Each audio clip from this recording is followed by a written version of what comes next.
Salut à tous, on se retrouve ce soir pour l'épisode 2126 du Zap Image. On commence directement avec Eden Hazard. Il y a 10 ans, jour pour jour, Eden Hazard prenait un carton rouge contre l'équipe de Swansea après avoir donné un coup de pied à un ramasseur de balles qui ne voulait pas lui donner le ballon. Incroyable, c'était il y a 10 ans, jour pour jour.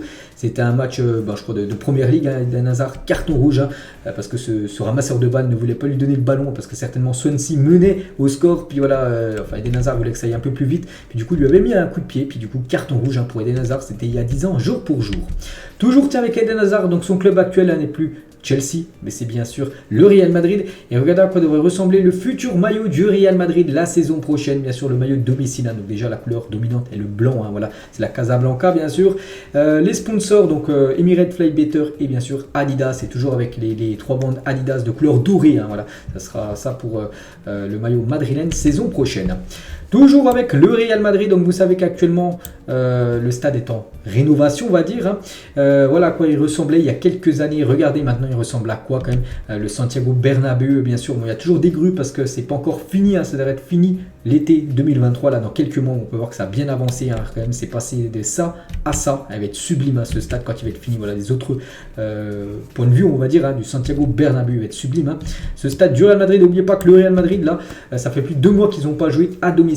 Ils vont jouer après-demain, jeudi, contre l'Atlético Madrid. Ça sera un match de Coupe du Roi. Puis après, il y aura encore 2 autres matchs de suite au Santiago Bernabéu. Du coup, 3 matchs d'affilée dans ce stade, bien sûr, qu'ils vont retrouver dès après-demain en Coupe du Roi.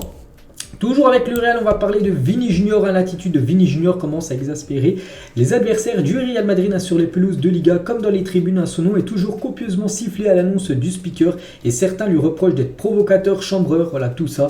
C'est vrai qu'on a l'impression qu'il se fait un peu une image à la Neymar. C'est vrai qu'on sait que Neymar c'est toujours quelqu'un qui n'est pas très apprécié par les supporters adverses. Regardez, encore hier, il a chambré par exemple les supporters de l'équipe de Pays de Cassel. Ça n'a pas trop passé ça. Il s'est énormément fait critiquer à la fin de la rencontre.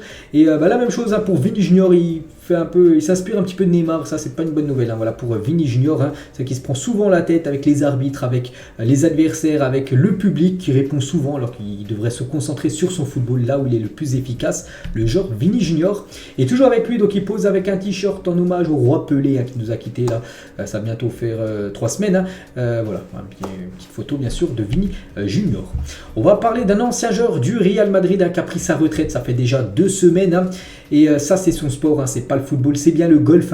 Et 2 semaines après sa retraite du foot, Gareth Bale a annoncé qu'il participera en gros à un tournoi de golf le mois prochain. Donc voilà une petite info concernant Gareth Bale, les gars. Donc il va enfin faire son sport qu'il aime tant, bien sûr, le golf, et même participer à son premier tournoi. Officiel les gars, donc le choc des 8e de finale de la Coupe de France entre Marseille et le PSG. Donc on connaît la date et l'horaire, donc ça aura lieu le mercredi 8 février à 21h05. Donc ce match sera diffusé sur France 3. Donc voilà, tout le monde pourra voir le match, vu que France 3 c'est en clair. Et du coup, voilà, le 8 février, donc c'est que cette semaine du 8 jusqu'au cette semaine d'après, le PSG va jouer quand même 3 matchs ultra importants. Donc déjà Marseille le mercredi, le samedi les gars, donc 3 jours après ça sera contre Monaco, et le mardi, juste après ça sera le mardi 14 février, ça sera la réception du Bayern Munich. Rendez-vous compte, Marseille, Monaco, Bayern en l'espace de 6 jours quand même pour le PSG. Donc voilà, ça va être vraiment une semaine décisive bien sûr pour le Paris Saint-Germain qui peut tout gagner ou voire peut-être tout perdre. Bon, peut-être pas le championnat, mais voilà, la Coupe de France bien sûr c'est la défaite, et il restera une deuxième manche pour le match contre le Bayern, mais voilà, si tu fais un mauvais résultat au match aller, ça sentirait mauvais, on peut dire la qualif. Et concernant l'équipe du Bayern, bonne nouvelle pour Sadio Mané, moins pour le PSG. Donc bon, ça fait toujours plaisir bien sûr de revoir un joueur revenir sur les pelouses. C'est Sadio Mané qui reprend l'entraînement individuel sur les terrains. Voilà, ça fait plaisir de revoir Sadio Mané, lui qui est blessé, souvenez-vous, avant la Coupe du Monde, il s'était blessé le match avant le début de la Coupe du Monde avec le Bayern Munich. Donc de retour sur les terrains, mais bon, ça va être chaud qu'il soit là, parce qu'il est quand même quasi forfait pour le choc face au PSG en Ligue des Champions. En gros, voilà, son entourage et même du côté du Bayern ne veulent pas prendre de risques, ils veulent pas que cette date du 14 février soit un objectif pour lui. Ils veulent pas le faire revenir trop vite et qu'il rechute en gros de sa blessure. C'est souvent arrivé ça. Du coup voilà, il est quasiment forfait pour le match aller. Concernant le match retour, il peut être disponible, mais pour le match aller, ça sera compliqué de voir Sadio Mané. Et les forfaits du Bayern pour le match face au PSG, donc déjà on sait qu'il y a Neuer, Hernandez, eux c'est sûr, parce que Neuer voilà, il est blessé jusqu'à la fin de saison. La même chose pour Hernandez, rupture des ligaments croisés. Concernant Mazraoui, complications cardiaques après le Covid, donc lui on ne sait pas, c'est pour ça qu'il y a un point d'interrogation. La même chose pour Mané, même si Mané, j'ai dit, il y a de fortes chances qu'il ne soit pas là. Donc voilà, actuellement les incertains ou les forfaits officiels du côté du club bavarois. Un record historique donc d'affluence dans les stades de Ligue 1 à la mi-saison. Donc plus de 4 520 000 de spectateurs plutôt dans les tribunes, c'est énorme. Plus de 23 773 spectateurs par match en moyenne dans les stades en Ligue 1 et 81% de taux de remplissage, plus 11 par rapport à la saison dernière. Donc voilà ce tableau. Donc c'est un peu c'est un peu flou, mais on peut voir par exemple du côté de Marseille, c'est où la plus grosse influence, à peu près 62 449 supporters, on va dire, dans le Vélodrome à chaque match. Ce qui fait taux de remplissage 94% du Vélodrome qui est rempli à chaque match. Bon, le PSG c'est 99% qui est rempli, 47 667 places, quasiment toutes les places à chaque fois sont vendues. Pareil du côté de Lens, 98%. Donc voilà, il y a juste Monaco, les gars, qui est en dessous des 50%, où il y a seulement 42% du stade qui est rempli, avec une moyenne de 6 865 supporters du côté du stade Louis II. On va parler, on revient les gars sur le match hier du PSG, du côté du Pays de Cassel, les joueurs du Pays de Cassel impressionnés par Kylian, ça va à 3 000, 10 000, 100 000 à l'heure, je n'arrive même pas à dire, confié Kevin Rudan. On le voit partir juste après, il est devant le but, voilà, c'est vrai qu'ils ont été vraiment très très surpris par la vitesse de Kylian Mbappé, et voilà, Mbappé bien sûr, le roi de Paris, et les stats offensives de Kylian comparées aux autres attaquants du top 5 européen sur les 365 derniers jours, donc but sans les pénaltys, on peut voir voilà, 99% en gros, il n'y a que lui, il n'y a personne devant lui, tout simplement. Passes décisives, il y a seulement 3% de joueurs qui ont fait plus de passes D que lui sur la saison dernière. On peut voir la moyenne, c'est la barre au milieu, et à chaque fois lui où il dribble réussi, il y a seulement 1% de joueurs qui font plus de dribbles réussis que Kylian Mbappé depuis un an. On peut voir les tirs aussi, 99% de tirs pour Kylian, les passes réussies ou même les ballons touchés dans la surface adverse. C'est incroyable ce tableau, vraiment pour vous montrer que Kylian Mbappé, il a tout d'un grand numéro 9. Toujours les gars avec le PSG, vu qu'on parlait de Kylian, on va parler du PSG, du gardien, Keylor Navas. Et le PSG demande 5 millions d'euros pour lâcher Keylor Navas. Donc il aurait la cote en première ligue. Bournemouth, Nottingham Forest et Leicester sont les trois clubs intéressés pour s'offrir Keylor Navas. Toujours avec les gardiens de but, Benoît Costil devrait s'engager avec Lille pour 1 an et demi. Le gardien français a été libéré de ses 6 derniers mois de contrat du côté de la Auxerre. Donc voilà, c'est imminent. Peut-être là dans la journée, ou peut-être plutôt dans la soirée, ou plutôt demain les gars, ça sera officiel. Benoît Costil du côté de Lille. Et voilà, c'est pour ça que j'avais dit à midi qu'il y a un gardien de l'Inter Milan, deuxième ou troisième gardien de l'Inter, qui devrait débarquer du côté d'Auxerre pour remplacer tout simplement Costil.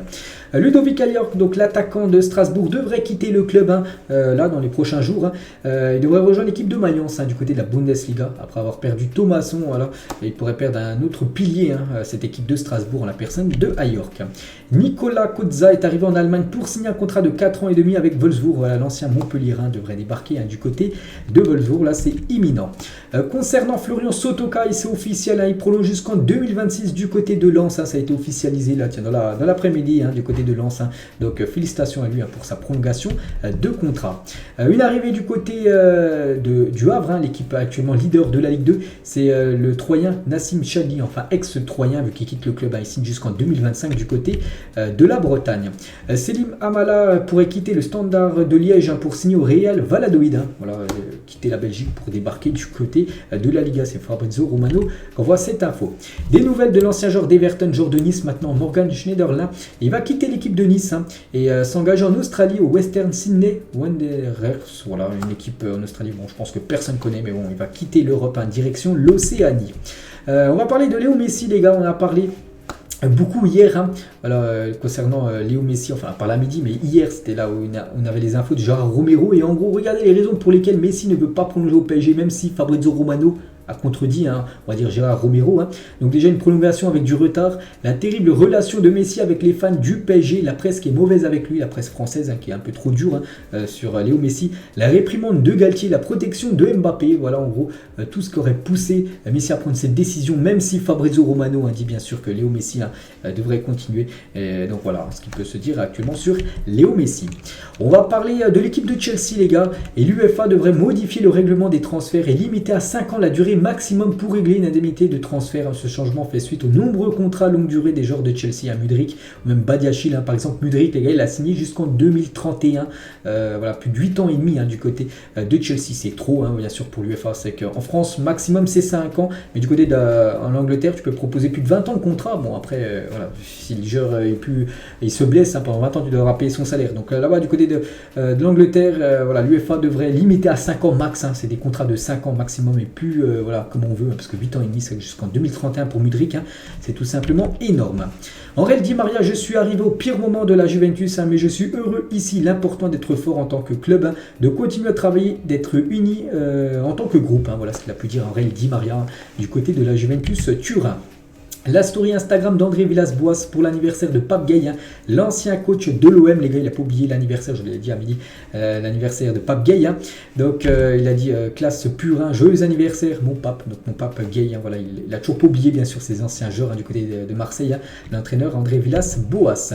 Et lui aussi fête son anniversaire aujourd'hui, lui aussi on en a parlé à midi. Et il a remporté 2 fois le soulier d'or européen durant l'ère Messi-Ronaldo. Il a remporté le soulier d'or sans tirer de pénalty. Il est l'attaquant avec le plus grand nombre de passes décisives dans l'histoire, 239. C'est bien sûr le pistolero Luis Suarez qui fête aujourd'hui ses 36 ans. Si le football était une photo, 2 anciens joueurs du FC Barcelone, Ronaldinho et Léo Messi à l'époque, au tout début de carrière de Léo Messi, bien sûr, avec aussi le légendaire Ronaldinho. Un ancien du Barça aussi, c'est Dani Alves. Il pourrait être condamné à une peine pouvant aller jusqu'à 18 ans de prison, bien sûr, parce qu'on sait qu'actuellement il est en prison, tout ça, il va y avoir un procès bientôt, et ça peut aller jusqu'à 18 ans de prison maximum, la peine de Dani Alves. Donc voilà, dès que j'ai des infos toujours en plus, bien sûr, je vous dirai tout ça concernant ce qui se passe actuellement avec lui. On va parler d'Antoine Griezmann. Les gars étaient hier sur le plateau de Movistar Plus pour commenter la rencontre de NFL entre les Buffalo Bills et les Cincinnati Bengals. Donc c'est du football américain, je crois. Et voilà, c'est un grand fan de football américain. Puis hier, il était invité, voilà, pour parler bien sûr de cette rencontre. Saviez-vous les gars, concernant l'Ukrainien Zinchenko a le meilleur pourcentage de victoires de tous les joueurs de l'histoire de la Première Ligue avec plus de 50 apparitions. Arsenal savait ce qu'il faisait, bien sûr, en recrutant ce joueur. N'oubliez pas, il a gagné la Première Ligue la saison dernière avec Manchester City. Il a bien parti pour la gagner cette fois-ci du côté de Arsenal. Zinchenko, c'est vrai que il a gagné beaucoup de matchs. On se souvient à l'époque du côté de City. Là, la même chose du côté de Arsenal. Et c'est lui qui a le meilleur pourcentage de victoires du côté de la Première Ligue. Lui aussi, il a un gros pourcentage de victoires. C'est Casemiro qui fait un bien fou à Manchester United. 69% avec Casemiro en termes de victoires seulement. Quand il n'est pas là, c'est seulement 25% de victoire. La preuve, là, tiens, Manchester United qui jouait contre Arsenal, il n'était pas là, Casemiro, vu qu'il était suspendu. Ils ont perdu. Et quand il est là, il gagne souvent cette équipe des Red Devils. Et lui aussi, les gars, on va parler d'Anthony et c'est Agbon Lahore, donc un ancien footballeur qui parle d'Anthony par rapport à sa performance contre Arsenal. C'était dimanche. En le regardant hier soir, il n'était pas content quand il s'est fait remplacer, mais il n'en a pas assez fait pour moi. Il ressemble à Nicolas Pepe qui était à Arsenal à l'époque, qui ne donnait pas tout sur le terrain. On sait qu'il a floppé, Nicolas Pepe du côté de Arsenal. Et pour Agbon Lahore, Anthony prend la même direction. En gros, il va flopper du côté de Manchester United. Il ne donne pas tout ce qu'il peut donner, le joueur brésilien. Qui se souvient de ce trio Galatasaray de Drogba, Schneider avec Felipe Melo, je crois, c'est le dernier. Cet ancien trio, bien sûr, du côté du club du Galatasaray. Ce duo aussi, Samir Nasri avec Arshavin à l'époque, du côté de Arsenal. Bon, ça allait plutôt bien Arsenal à cette époque-là, mais peut-être pas aussi bien qu'actuellement, bien sûr, vu qu'Arsenal est actuellement leader de la Première Ligue. Ce duo aussi, les gars, nouveau duo, Cristiano Ronaldo avec Talisca, le numéro 94 et le numéro 7 du côté de Al Nasser. Marc-André Ter Stegen réalise jusqu'à présent une saison exceptionnelle avec le Barça, 13 clean sheets et seulement 6 buts encaissés en Ligue 1 en 17 matchs. Rendez-vous compte, c'est incroyable. Et le gardien ayant le plus haut pourcentage d'arrêts dans les 5 grands championnats européens avec quasiment 85% d'arrêts sur les tirs cadrés qu'il a eu arrêtés. C'est énorme, bien sûr. Je ne sais pas si vous vous rendez compte, vraiment il fait une énorme saison actuellement, Marc-André Ter Stegen. On va parler du PSG, cela devient une habitude. Comme chaque année, le PSG dévoile une tunique spéciale pour célébrer le nouvel an chinois. Les Parisiens le porteront face à Reims dimanche à 20h45. Voilà, il y a le PSG contre Reims et le PSG jouera avec un maillot spécial nouvel an chinois. Donc voilà, dès que je connais officiellement le maillot, je vous montrerai tout ça. Bien sûr, ça sera le flocage des joueurs qui seront écrits en chinois. Encore en Ligue 1, il y a 6 ans, le Gazalec Ajaccio se rapproche du dépôt de bilan alors que le club est retombé en National 3. Sa saison est d'ores et déjà terminé, hein, là, parce qu'en gros, ils sont quasiment en faillite, hein, cette équipe du Gazalec, hein, qui jouait, on se souvient, en Ligue 1 il y a quelques années. Donc, grosse force, bien sûr, aux salariés et aux joueurs actuels, hein, de cette équipe corse. Voici le ballot qui sera utilisé pour la Coupe du Monde féminine, parce que cet été, les gars, bon, il n'y a pas de grand tournoi, on va dire, masculin, il n'y a pas d'Euro ni de Coupe du Monde, mais il y aura la Coupe du Monde féminine, hein. On espère que les Françaises aillent jusqu'au bout. En plus, je crois que, je sais plus si ça se déroule en France ou pas, bref, je vais regarder ça après. Et voilà le ballon qui sera utilisé lors de cette Coupe du Monde féminine, hein. Donc on espère que les Françaises aillent le plus loin possible. Et toujours avec le foot féminin, un carton blanc a été sorti par l'arbitre de Sporting Benfica chez les femmes ce week-end, hein, le week-end dernier là, en guise de félicitations auprès du staff médical qui s'est occupé d'un spectateur victime d'un malaise en tribune, hein. Ce carton est symbolique et vise à récompenser les gestes de fair play. Donc voilà, c'est le carton blanc. En gros, bon, ça ne donne rien, il n'y a aucune sanction, aucun bonus en gros, mais voilà, c'est par rapport à ce geste de fair play, hein, qui a été fait lors de ce match, de truc féminine, voilà, de foot féminin. Et toujours avec le foot féminin, les gars, cette fois-ci en France, hein, Saint-Etienne, l'équipe féminine qui joue également en Ligue 2 comme les hommes, hein. Du coup, cette saison, phase aller, hein, donc à la moitié des matchs, hein, c'est 11 matchs, 11 victoires, hein, 45 buts marqués, seulement 5 buts encaissés. Elles se sont imposées 3-2. C'était dimanche face à Marseille, deuxième, alors qu'elles étaient menées 2-0 à la 40e, hein, minute. Donc il y a de fortes chances qu'elles montent, hein, Saint-Etienne, enfin les joueuses, hein, en D1 Arkema, donc la première division, la saison prochaine. Plusieurs champions du monde 98 vont se retrouver pour leur dîner annuel ce soir. Tiens là, sans Didier Deschamps, le sélectionneur des Bleus sera présent à un match caritatif à Monaco, tout comme Youri Djorkaeff ou Vincent Candela. Et en gros, les champions du monde 98 se retrouvent souvent, à chaque fois début d'année, voilà, à peu près mi-janvier, pour tous dîner ensemble, voilà, pour garder contact, hein. Et du coup, il manquera quand même 3 joueurs ce soir à ce dîner, hein. Deschamps, hein, quand même, le capitaine, Djorkaeff ou Vincent Candela. Le meilleur buteur de la Serie A actuellement, c'est Victor Osimhen, une petite photo qu'il a publiée sur ses réseaux sociaux, hein. Petite question là, de BFootball, quel est le club le plus mythique de cette liste, hein, sans argumenter? Donc soit Manchester United, l'AC Milan, le Real, le Bayern ou l'Ajax Amsterdam. Voilà, si vous voulez mettre en commentaire pour vous, lequel est le club le plus mythique, hein. Donc moi je partirais peut-être sur Manchester United. Voilà, je partirais sur cette équipe allemande. Et on finit les gars cet épisode avec cette question aussi très compliquée à répondre, hein. Donc si tu étais l'entraîneur du PSG et qu'il fallait que tu vires un joueur parmi ces quatre joueurs, lequel aurais-tu viré? Et une petite difficulté, les gars, les joueurs sont tous à leur prime, hein, donc en gros ils sont tous au top de leur carrière. Il faut en virer un parmi ces quatre-là, lequel vous virez, hein, tout simplement, entre Messi, Mbappé, Zlatan et Neymar. Ouais, il faut qu'il y en ait un qui quitte le club, hein, tu es obligé d'en faire partir un. Et n'oubliez pas qu'ils sont à leur prime, hein, vraiment, ils sont au top au sommet de leur art. Donc je partirais, voilà, il faut en mettre un, donc je partirais sur Zlatan. Voilà, donc bon, après c'est mon point de vue, peut-être vous partirez sur un autre joueur. Donc voilà les gars, ce qu'il y avait à dire aujourd'hui. J'espère que ça vous a plu. On se retrouve demain midi pour le prochain numéro. Bonne soirée à vous et à demain.